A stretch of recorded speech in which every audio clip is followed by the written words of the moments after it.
Class 5-এর যে গল্পটি আছে গান্ধী দা মহাত্মা, তো আজকে আমরা এই গল্পটি সম্পর্কে জানব।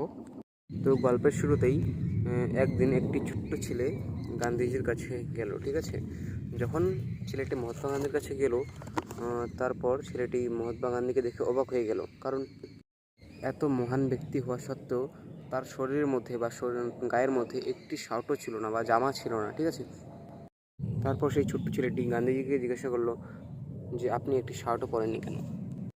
এর উত্তরে বা সেই ছোট্ট ছেলেটির প্রশ্নের উত্তরে গান্ধীজি বলল যে আমার কাছে টাকা কোথায় পুত্র, বা আমার কাছে টাকা কোথায় বাছা, সেই ছোট্ট ছেলেটিকে বলছিল। তারপর গান্ধীজি আবারও বলে যে আমি হই খুবই গরিব বা দরিদ্র, তাই আমি শার্ট কিনতে পারি না। তো তোমরা যদি অনলাইনে শুধু ইংরেজি টিউশন পড়তে চাও গুগল মিটের মাধ্যমে, তাহলে নিচে দেওয়া নাম্বারে হোয়াটসঅ্যাপ করো। আমাদের অনলাইন ফি হচ্ছে প্রতি মাসে 99 টাকা করে, এবং আপনারা পেয়ে যাচ্ছেন বেসিক স্পোকেন ইংলিশ